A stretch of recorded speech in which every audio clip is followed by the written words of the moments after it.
जय मसीह की। मैं स्टैनली मैकवान, मेरे YouTube channel Hindi Gujarati Bible study में आपका स्वागत है। मेरे चैनल को अभी सब्सक्राइब कर लीजिए। कई जगह पर बड़ी बड़ी मीटिंग में, बड़ी बड़ी संगति में ऐसे देखने को मिलता है कि लोग गिर जाते हैं। और वो गिरने का कारण क्या है? क्या पवित्र आत्मा का अभिषेक उन पर आता है? क्या वो पवित्र आत्मा की सामर्थ्य है? वो क्या है? ये गिरना क्या है और गिराना क्या है? वो जानने के लिए इस वीडियो को पूरा देखें। मैंने ऐसे लोगों को भी देखा है कि जो ऐसी संगति में जाते हैं और ऐसी संगति में प्रभावित भी होते हैं। वहाँ पर भीड़ भी ज़्यादा होती है और वहाँ पर कुछ अलग सी बातें वहाँ पर दिखाई देती है। जब परमेश्वर ने यहेजकेल को दर्शन दिया था तो बाइबल में ऐसा लिखा है यहेजकेल 1:28 में कि यहेजकेल गिर पड़े। उन्होंने जब परमेश्वर को देखा तो वो परमेश्वर की उपस्थिति में खड़े नहीं रहे और गिर पड़े। जब दानियल ने भी परमेश्वर को देखा तो वो भी घुटनों के बल गिर पड़े और बोलते मेरे घुटनों में ताकत नहीं रही, मेरे शरीर में तेज नहीं रहा और मैं गिर पड़ा। प्रभु उसका खास चेला यूहन्ना, जो प्रभु यीशु के खास चेले थे, उन्होंने भी जब प्रभु यीशु को देखा, प्रभु यीशु के वापस उठने के बाद उनकी महिमा में जब उन्होंने प्रभु यीशु को देखा तो वो भी गिर पड़े। ये परमेश्वर की एक भारी उपस्थिति दर्शाता है कि परमेश्वर की भारी उपस्थिति में भविष्यवक्ता लोग, परमेश्वर के चेले लोग वो खड़े नहीं रह सकते। लेकिन जब बाइबल हम पढ़ते हैं तो वहाँ पर ये पता चलता है कि परमेश्वर उनको गिराने के लिए वहाँ पर नहीं आए थे। परमेश्वर ये नहीं चाहते थे कि मैं इनको गिराऊं, लेकिन परमेश्वर तो उनको खड़ा करने के लिए आए थे। और कोई एक वचन पढ़ोगे दानियल भविष्यवक्ता का पुस्तक, उसका 10वां अध्याय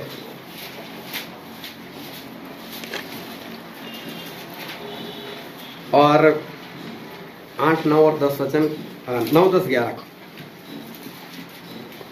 दानियल 10, 9 से 11। नहीं, हिंदी। हाँ। तो भी मैंने उस पुरुष के वचनों का शब्द सुना और जब वह मुझे सुनाई पड़ा तब मैं मुंह के बल गिर गया और गहरी नींद में भूमि पर औंधे मुंह पड़ा रहा। फिर किसी ने अपने हाथ से मेरी देह को छुआ और मुझे उठाकर घुटनों और हथेलियों के बल थरथराते हुए बैठा दिया। देखो बाइबल में लिखा है कि दानियल तो गिर पड़े, लेकिन परमेश्वर ने उनको उठाया, बोले तू उठ और मेरे सामने सही से बैठ, मैं तेरे साथ कुछ बात करना चाहता हूँ। तो परमेश्वर गिराने के लिए नहीं आए थे, उठाने के लिए आए थे। फिर एक वचन और पढ़ते हैं जो यहेजकेल में, उसका पहला अध्याय और उसका 28 वचन। यहेजकेल 1:28। जैसे वर्षा के दिन बादल में धनुष दिखाई पड़ता है, वैसे ही चारों ओर का प्रकाश दिखाई देता था। यहोवा के तेज का रूप ऐसा ही था। उसे देखकर मैं मुंह के बल गिरा। तब मैंने एक शब्द सुना जैसे कोई बातें करता है। हाँ, ये भी यहेजकेल गिर पड़े, लेकिन दूसरा अध्याय का पहला वचन पढ़ो। उसने मुझसे कहा, हे मनुष्य के संतान, अपने पाँव के बल खड़ा हो और मैं तुझसे बातें करूंगा। हाँ, उसको बोला तू खड़ा हो जा, ऐसे गिरने से क्या फायदा, तू खड़ा हो जा और मुझे तेरे साथ कुछ बातें करनी। वैसे ही प्रकाशित वाक्य में भी लिखा, उसका पहला अध्याय और उसका 17 वचन।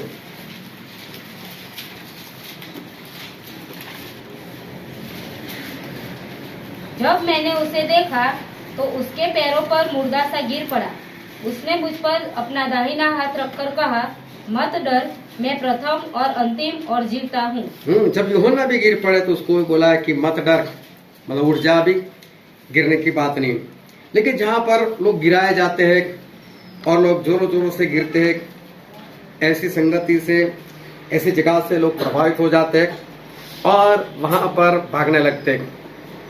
लेकिन मैं ऐसा कहना चाहता हूँ कि अगर ऐसी जगह पर कोई जा रहा है तो मैं तो बोलता हूँ उसको भी बोलो कि वहाँ से भाग जा। ऐसी जगह पर मत भागने दो, लेकिन ऐसी जगह पर है तो वहाँ से उसको भगाओ। ना हमें प्रभावित होना है, ना ऐसे कोई वहाँ पर प्रभावित हो रहा है तो उसको होने भी ना दो, उसको वहाँ से भगाओ, क्योंकि प्रभु सबसे सामर्थ्य परमेश्वर, और जब इस धरती पर आए थे तभी भी जितने भी सेवक दास है सभी सो सामर्थ्य थे, चाहे इंसान बनकर आए तो भी। लेकिन प्रभु यीशु के साथ ऐसा नहीं होता था कि प्रभु यीशु कहीं जाए, प्रभु यीशु किसी के सर के ऊपर हाथ रखे और वो गिर जाए, उठ ना पाए, और प्रभु यीशु कहीं पर चलते चलते जा रहे हो तो लोग उठकर गिरने लगे, ऐसा नहीं होता था। लेकिन लोग तो प्रभु यीशु के ऊपर गिरने लग जाते थे। मैं ऐसा नहीं कहता कि परमेश्वर की उपस्थिति आती है तो इंसान नहीं गिरता, लेकिन परमेश्वर गिराने के लिए कभी नहीं आते। लेकिन कई सेवक लोग ऐसे हैं कि जो गिराने में आनंद भी अनुभव करते और वहां पर जाने वाले गिरने में भी आनंद अनुभव करते, और वहां मुझे कुछ अजीब सा लगता है। एक परमेश्वर की दासी के बारे में मैंने सुना था जो अभी इस दुनिया में नहीं है, लेकिन बोले जब वो होटल के कमरे में वो ठहरती थी, कहीं पर क्रूसेड करने के लिए जाती थी, और होटल के कमरे में उनको ठहरा जाता था, तो जब उनको बाहर निकलना होता था तो बोले किचन के रास्ते उनको बाहर निकालते थे, और किचन में जितने भी काम करने वाले होते हैं उन सभी को हटा देते थे कि अभी यहाँ से हट जाओ। बोले क्यों? बोले वो सेविका यहाँ से निकलेगी तो लोग उठ कर गिर जाएंगे, और मेन रास्ते से इसलिए नहीं निकालते थे, वहाँ लोग खाने के लिए बैठते थे, बोले सब खाने वाले उछल उछल कर गिर पड़ेंगे। अभी मुझे ही नहीं समझ में आता था ऐसे गिराने से क्या फायदा, और ऐसे किसी के जाने से क्यों कोई गिर जाए। बाइबल में लिखा है कि मरियम तो प्रभु यीशु के चरणों में बैठती थी, अगर वो परमेश्वर का सामर्थ्य तो मालूम नहीं कहाँ पर जाकर गिरती। अगर प्रभु यीशु बोलते मैं कफरनाम जा रहा हूँ तो कफरनाम में लोग अपने आप को बांध देते कि यार वो आ रहे तुम तो गिर जाएंगे उठ कर, इससे अच्छा अपने आप को बांध कर रखो। लेकिन प्रभु यीशु के साथ ऐसा नहीं होता था। एक वीडियो मैंने देखा था तो उसमें जाने माने एक पास्टर वो अपना कोट निकाल रहे और कोट निकालकर बस ऐसे कर दे और लोग गिरते हैं। कभी कभी तो किसी को मारा भी कोट से, और जिसको मारते थे कोट से वो गिर जाते थे, और लोग वाह इसके तो कोट में भी अभिषेक है, इसके तो कोट में भी अभिषेक है, ऐसा लोग समझते थे।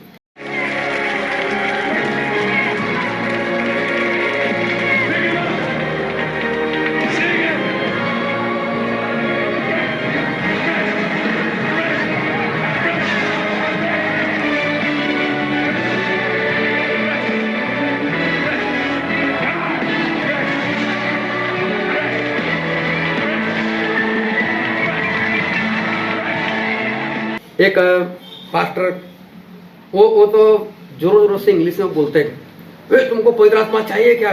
बोले हाँ, तो ऐसे लो ऐसे करके मार जैसे उनके हाथ में पवित्र आत्मा और जोरों से बॉल की तरफ फेंकते हो, और वो लोग उछल उछल कर गिर जाते थे। ये मेरी बाएं वाले और वो मेरे दाएं वाले लोग पवित्र आत्मा चाहिए, और फिर ऐसे मारते थे। बालकनी भी बनाई दो, बालकनी वाला आपको चाहिए पवित्र आत्मा? बोले हमको भी चाहिए, लो। वो सब लोग उछल उछल कर गिर रहे।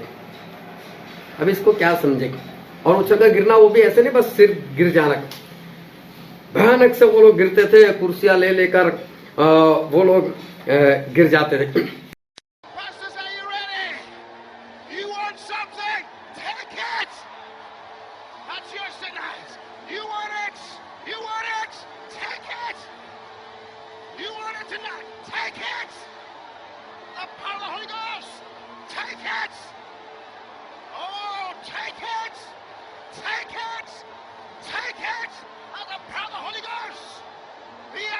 Of the Holy Ghost. You want it? You want it? Take it! That's the power of the Holy Ghost. You want it tonight? You want it? Take it! That's the power of the Holy Ghost. Oh, you want something? You ready for something? You ready for something? Take it! That's the power of the Holy Ghost.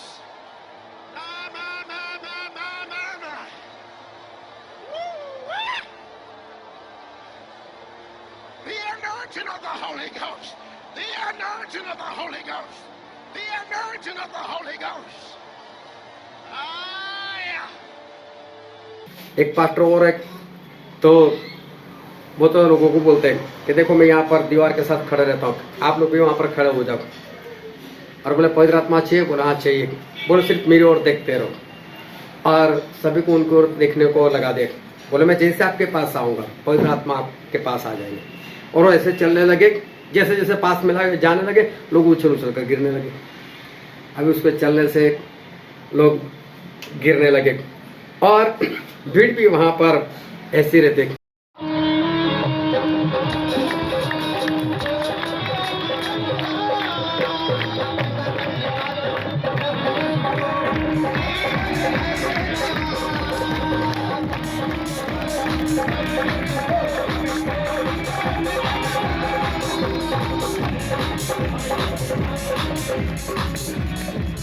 कुछ लोगों को रोना आ रहा है, आप में से कुछ लोगों को आंसू आ रहे हैं, आप में से कुछ लोगों को आंसू आ रहे हैं।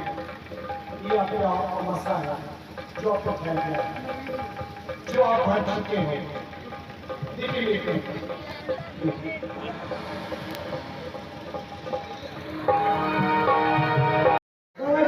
तैयार है,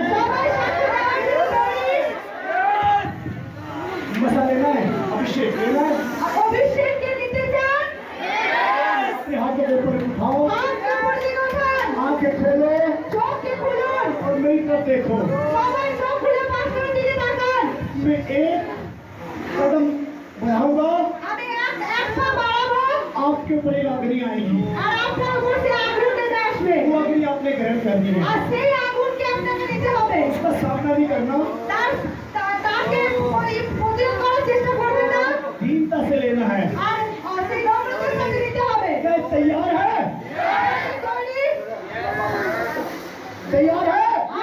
गोली आओ, जब की तरफ आओ, आगे खोलिए और मेरी तरफ देखिए। सबाई पास करो दीजिए ताकत। हम ताज से नहीं खड़े रहना, हलीम से आशीष लेना। लो नौबत छुआ है।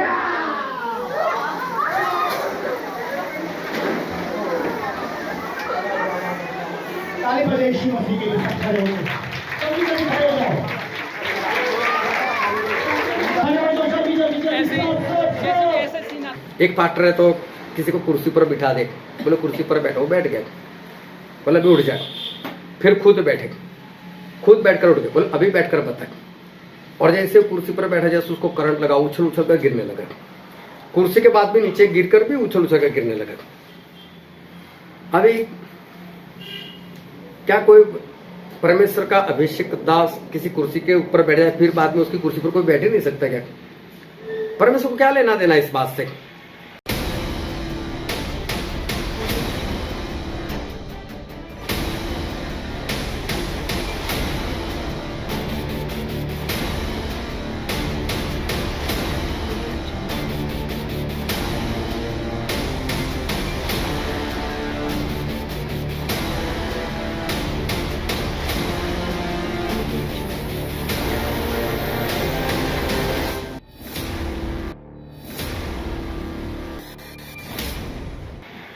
एक पास्टर उसके वहां तो लोग सिर्फ गिरते नहीं, गिरने के बाद भी तड़पते रहते, जैसे वो मछली को पानी से बाहर निकाल दो ऐसे। नासरी उथरुदी मामूरी, नासरी उथरुदी मामूरी, नासरी उथरुदी मामूरी, नासरी जिथे तेरी हजूरी, नासरी जिथे तेरी हजूरी, नासरी जिथे तेरी हजूरी। और उसमें सभी लोग आनंद कर रहे हैं, लोगों को अच्छा लग रहा है कि हम जो कर रहे हैं अच्छा है, या तो हम सही जगह पर है। लेकिन ये सब चीजें क्या है मैं वो बताना चाहता हूँ। क्या ये पवित्र आत्मा है? क्या ये पवित्र आत्मा का अभिषेक है? क्या इसको हम कह सकते हैं कि पवित्र आत्मा का अभिषेक इनके ऊपर है? ध्यान से समझना, अभिषेक का मतलब ये होता है कि जब परमेश्वर किसी इंसान को, इस बात को हमेशा नोट कर रखना है, अभिषेक का अर्थ हमेशा अपने पास रखना है। क्योंकि मैंने बहुत लोगों को ऐसी प्रार्थना करते हुए देखा, अभिषेक आ जाओ, अभिषेक आ जाओ, अभिषेक आ जाओ। ऐसे नहीं आता अभिषेक। अभिषेक का कोई काम होता है। और बाइबल के अनुसार जब परमेश्वर किसी इंसान को अपने किसी काम के लिए चुनते हैं तो उस काम करने के लिए उसको अधिकार देना और उसको सामर्थ्य देना, उसको कहते हैं अभिषेक। जैसे शाऊल का अभिषेक किया, राजा बना दिया, तो राजा बनने का अधिकार दिया और राजा बनने का सामर्थ्य दिया, उसको बोलते अभिषेक। वो गिर कर उछल कर कहीं पर गिर नहीं पड़े थे। गिरने से और गिराने से कुछ भी फायदा नहीं होने वाला। परमेश्वर जब भी न्याय करने के लिए बैठने वाले तो परमेश्वर ये नहीं पूछने वाले कि आपने लोगों को कितनी बार गिराया था तो मैं इस तरह स्वर्ग दूं, या तो परमेश्वर ये नहीं पूछने वाले कि आप कितनी बार गिरे। लेकिन परमेश्वर क्या पूछने वाले मालूम है? परमेश्वर ये पूछने वाले फल कितने लेकर आए। परमेश्वर तो ये पूछने वाले कि शादी का जोड़ा पहनकर आए या ऐसे ही आए, आज्ञाकारी कर आए कि ऐसे आ गए। परमेश्वर तो ये पूछने वाले मैं भूखा था, मुझे खिलाया था, मैं प्यासा था, मुझे पानी दिया था, मैं परदेसी था कि आपने घर में रखा था। परमेश्वर तो ये पूछने वाले कि मैं नंगा था, क्या मुझे कपड़े पहनाए थे, मैं कैद में था, क्या मुझे आजाद किया था, मैं बीमार था, क्या मुझे देखने के लिए आए थे। परमेश्वर ये सारी बातें पूछने वाले। परमेश्वर वो नहीं पूछने वाले कि कितनी बार गिरे थे या कितनी बार लोगों को गिराया था।